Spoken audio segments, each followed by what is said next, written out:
अस्सलाम वालेकुम dear viewers. आज जो टॉपिक हम नीबोश का डिस्कस करने जा रहे हैं वो है element 5 physical and psychological hazards, और उसके अंदर हमारे पास ये वाइब्रेशन का टॉपिक है।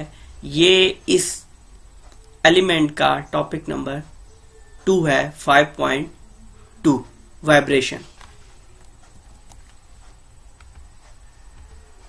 सबसे पहले आपके health effects of exposure to vibration क्या है, कि वाइब्रेशन की वजह से आपको कौन कौन से हेल्थ इफेक्ट्स जो हैं वो हो सकते हैं। सबसे पहले hand arm vibration. Hand arm vibration में क्या होगा कि ऐसी एक्टिविटी जिसमें आपका हाथ और बाजू वाइब्रेट करें, मतलब वाइब्रेट से मुराद यहाँ पे ये है कि अनइंटेंडेडली आप ना चाहते हुए आपके हाथ और बाजू की जो मूवमेंट होगी, जो उनका कांपना होगा, उसको हम वाइब्रेशन बोलेंगे। हैंड आर्म वाइब्रेशन सिंड्रोम ये HAVS होता है। इससे क्या क्या होता है, वाइब्रेशन वाइड फिंगर ब्लैंचिंग। इससे क्या होता है कि आपका हाथ जो है इसके अंदर खून की रवानी उस तरह से नहीं रहती और वाइट स्पॉट्स डलना शुरू हो जाते हैं और हाथ सफेद होना शुरू हो जाते हैं। नर्व डैमेज हो सकती हैं, आपकी जो इसके अंदर नर्व्स हैं, वेन्स हैं, वो डैमेज हो सकती हैं।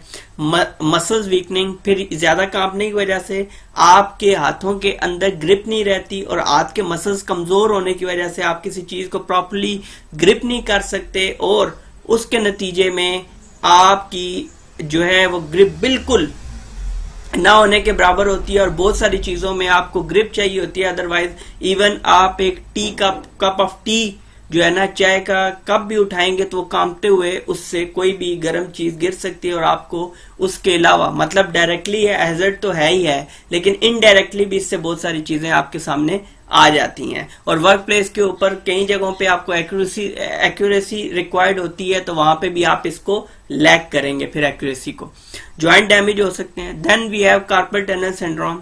ये आपका क्या होता है कि आपके हाथ वगैरह जितने भी हैं, ये आपका काम करना खिंचाव सफेद इस तरह से हो जाता है कि आपका किसी भी सूरत हाथ आपके काम करने के काबिल नहीं रहते। किसी काम के हाथ नहीं रहेंगे हर वक्त। किस सेंस में किसी काम के नहीं रहेंगे?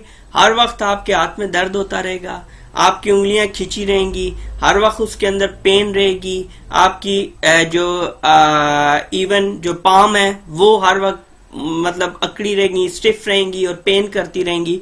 तो ये होता है कार्पल टनल सिंड्रोम। नेक्स्ट इसके अंदर हेल्थ इफेक्ट जिससे हो सकता है वो तो हमने डिस्कस किया था, hand arm HAVS, hand arm vibration syndrome. अब हम डिस्कस कर रहे हैं WBV effects whole body vibration. Whole body कैसे कि आप कोई ऐसी मशीनरी यूज कर रहे हैं, आप कोई ऐसा टूल यूज कर रहे हैं, कोई ऐसी इक्विपमेंट यूज कर रहे हैं जिसमें आपका पूरा जिस्म वाइब्रेशन में चला जाएगा, तो उसको हम होल बॉडी वाइब्रेशन बोलते हैं। और इसके अंदर सबसे ज्यादा जो चीज इफेक्ट करती है वो बैक पेन है, क्योंकि इस वाइब्रेशन में पूरा आपका बॉडी का जो वाइब्रेट होने के बाद जो मेन बर्डन पड़ता है वो आपकी स्पाइनल कॉर्ड पे पड़ता है, जिसकी वजह से ज्यादातर आपको बैक पेन का सामना करना पड़ता है। ऑक्यूपेशंस, कौन से ऑक्यूपेशंस ऐसे हैं जिसमें होल बॉडी, तो इसमें ज्यादा ड्राइवर्स होते हैं, डंपर ट्रक ड्राइविंग वगैरह। वर्क प्लेस के ऊपर जो आपकी ड्राइविंग है, क्योंकि वहां पे सरफेस अनइवन होने की वजह से जरूरत से ज्यादा वाइब्रेशन होती है, जिसके नतीजे में वो लोग ज्यादा मुतासिर होते हैं। Next, assessment of the assessment of vibration exposure, कि अब हम किसी भी वाइब्रेशन से एक्सपोज उसका सामना हमारा किस तरह से हो सकता है, हम उसकी असेसमेंट कर लेते हैं। असेसमेंट करने का मतलब यह है कि वाइब्रेशन की कितनी डोज हम ले रहे हैं और उसके नतीजे में हमारे ऊपर इफेक्ट्स क्या आ रहे हैं, उन इफेक्ट्स को हम कंट्रोल कैसे कर सकते हैं। अब इसके लिए पूरा एक रेगुलेशन मौजूद है, control of vibration at work regulation 2005। Vibration dose determined by, अब वही बात, वाइब्रेशन डोज का पता कैसे चलेगा? वाइब्रेशन मैग्नीट्यूड से, कि कितनी जगह से कितने दूर से आपको वाइब्रेट कर रहा है। आप मेन उस जो पॉइंट है जिससे वाइब्रेशन जनरेट हो रही है उसके पास है, उससे दूर है कितना, और दूसरी चीज ड्यूरेशन ऑफ एक्सपोजर, और कितनी देर तक आप इसी फेज में रहते हैं कि आपकी बॉडी वाइब्रेट करती रहे। Personal exposure is estimated personal exposure जो होगा वो एस्टिमेट किया जाएगा कि एक बंदे को, इंडिविजुअल को कितना हो रहा है। Called 8R energy equivalent vibration magnitude or A8। A8 क्या है जी? आपका मैग्नीट्यूड है, एक आपका एग्रीगेट मैग्नीट्यूड है कि 8 घंटे में एक पर्सन कितनी देर एक वर्क एक्टिविटी के नतीजे में वाइब्रेट होगा। This is compare to legal standard, और हम इसको फिर लीगल स्टैंडर्ड्स के मुताबिक बताएंगे। अब लीगल स्टैंडर्ड की अगर बात की जाए तो the daily exposure action value is 2.5 metre per second square for hand arm और 0.5 मीटर पर स्क्वायर सेकंड जो है फॉर होल बॉडी वाइब्रेशन। अब ये मीटर पर, ये एक्सेलरेशन के लिए होता है। एक्सेलरेशन के लिए ये आपकी बुनियादी यूनिट इकाई है, या आप सिस्टम जो आपका सिस्टम यूनिट का सिस्टम स्टैंडर्ड है उसके मुताबिक एक्सेलरेशन के लिए जो मेजरमेंट यूनिट यूज होती है, वो वाइब्रेशन के लिए जो मेजरमेंट यूनिट होती है वो होती है मीटर पर स्क्वायर सेकंड या सेकंड स्क्वायर। ठीक हो गया। अब उसमें अगर आप डेली एक्सपोजर लिमिट वैल्यू देखें तो 5.5 है फॉर हैंड आर्म, और उसके अलावा 1.15 मिनट्स के मीटर पर स्क्वायर सेकंड है फॉर होल बॉडी वाइब्रेशन। अब वो एक्सपोजर ऊपर डेली एक्सपोजर एक्शन है और नीचे एक्सपोजर लिमिट है। एक्शन और लिमिट आपने इसमें क्या है, एक्शन के इतने तक हो सकता है, और लिमिट क्या है कि आपको इस तक आप एक दिन में मेंटेन रखेंगे। इससे ऊपर आप जैसे ही जाएंगे तो आपको इसके इफेक्ट्स जो है वो बर्दाश्त करने पड़ेंगे। कैसे? At or above the daily exposure action values, तो फिर क्या होगा? 2.5 से आप ऊपर जाते हैं या 0.5 से ऊपर जाते हैं। 2.5 आपका हैंड आर्म वाइब्रेशन सिंड्रोम के लिए है, और जो 0.5 है वो होल बॉडी वाइब्रेशन के लिए है। तो क्या करेंगे हम? वाइब्रेशन रिस्क असेसमेंट तो परफॉर्म करेंगे, अंडरस्टूड है, अदरवाइज हम आइडेंटिफाई नहीं कर सकते चीजों को। रिड्यूस एक्सपोजर लेवल, फिर हम देखेंगे कि हम इसको कंट्रोल कैसे कर सकते हैं। देन हम जो कंट्रोल मेजर सजेस्ट करेंगे उनके मुताबिक वर्कर्स को ट्रेनिंग देंगे, अगर रिक्वायरमेंट होगी तो पीपीईज देंगे। उसके बाद हम उनकी हेल्थ सर्विलेंस करेंगे कि आया वो कितनी देर एक्टिविटी कर रहे हैं, या जो कंट्रोल मेजर हमने अप्लाई किए हैं वो उनके लिए काम कर रहे हैं या कि नहीं। जबकि डेली एक्सपोजर लिमिट अगर इससे ऊपर जा रही है तो इसमें भी क्राइटेरिया हमारा सेम होगा। वो क्या है? वाइब्रेशन रिस्क असेसमेंट करेंगे। Reduce exposure below the ELV। ठीक हो गया। तो आपके पास जो लिमिट वैल्यूज होंगी, ठीक हो गया, आप उनके मुताबिक आपने चलना है और उसको उस हद तक कम कर देना है कि आपको इसके इफेक्ट से का सामना न करना पड़े। अब बेसिक वाइब्रेशन कंट्रोल मेजर की अगर आप बात करें, ये कुछ ना कुछ मिलते जुलते हैं आपके नॉइज वाले से। कैसे? अब आप इसमें क्या करेंगे? रिड्यूस वाइब्रेशन एट सोर्स, के सोर्स पे ही जहां से वाइब्रेशन पैदा हो रही है उसको वहीं पे खत्म करें। तो तरीके वही हैं जो जनरली हमारे पास मौजूद हैं।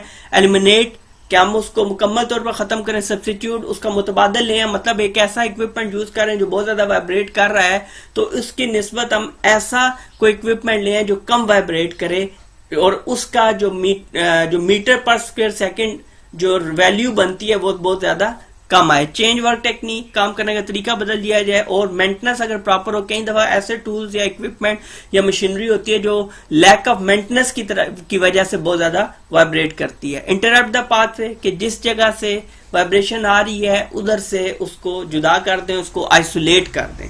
ड्यूरेशन, लिमिट टाइम एक्सपोर्ट, कि जितनी देर के लिए आपका अगर ज्यादा एक्सपोजर है तो आप उसमें फ्रीक्वेंट ब्रेक्स दें, और फ्रीक्वेंट ब्रेक्स के अलावा रेगुलर ब्रेक्स दें। जॉब रोटेशन, वही इसी तरह से कि आप एक ही काम के ऊपर, एक ही एक्टिविटी के ऊपर उसे ना रखें, बल्कि डिफरेंट एक्टिविटीज उससे रेलेवेंट लाजमी नहीं कि सिर्फ वाइब्रेशन को हटाने के लिए आप इररेलेवेंट उसको एक्टिविटीज करवाएं और वो उनमें कोई एक्सीडेंट क्रिएट करके बैठ जाए। पर्सन पीपीई, मतलब पर्सनल प्रोटेक्टिव इक्विपमेंट भी आपने मुहैया करनी है। अब ये रोल ऑफ हेल्थ सर्विलियंस, अब हेल्थ सर्विलियंस का इसके अंदर रोल क्या होगा जी? एट और above the exposure action value, जब हम, अब ये कब की बात है? जब एक्सपोजर वैल्यू से ऊपर चले गए, जो कि डेली एक्शन क्या है? डेली एक्शन है आपकी 2.5 मीटर पर क्यूबिक सेकंड, सॉरी पर स्क्वायर सेकंड, और 0.5 है फॉर होल बॉडी के लिए, और जो आपकी इसकी लिमिट वैल्यू आएगी, ठीक है जी, वो आपकी आती है 1.15, और आपकी उस 1.15 होल बॉडी के लिए, और इस तरह 5 जाएगी आपकी इंडिविजुअल के लिए, या आप कह सकते हैं कि हैंड आर्म के लिए। अच्छा जी, एट और above the exposure action value, health surveillance allows identification of workers with pre existing vibration damage के, पहले से क्या है, एंड न्यू वाइब्रेशन डैमेज के अब उसको काम करने की वजह से क्या चीजें सामने आई हैं। Removal exclusion of such workers from vibration sources, तो ऐसे लोगों को हम वाइब्रेशन सोर्सेज से अलग कर देंगे ताकि वो मजीद डैमेज की तरफ न जाए। Investigation of vibration sources to rectify problem, हम इन्वेस्टिगेशन करेंगे ऐसे, हम ऐसे जितने भी आपके प्रॉब्लम्स होंगे उनकी इन्वेस्टिगेशन करेंगे, ताकि हमें इन्वेस्टिगेशन का मेन पर्पस क्या है, जो हम 10 पर पढ़ चुके हैं, वो है कि दोबारा चीजें ना हो, और दूसरा मकसद है कि रूट कॉजेज और इमीडिएट कॉजेज हम उसकी सॉर्ट आउट कर सकें, उसकी निकाल सकें, ताकि ऐसी एक्टिविटीज दोबारा ना हो। इस वाइब्रेशन के टॉपिक में इतना ही। बहुत जल्द इसके अगले टॉपिक रेडिएशन में आपसे मुलाकात होगी। तब तक के लिए अल्लाह हाफिज।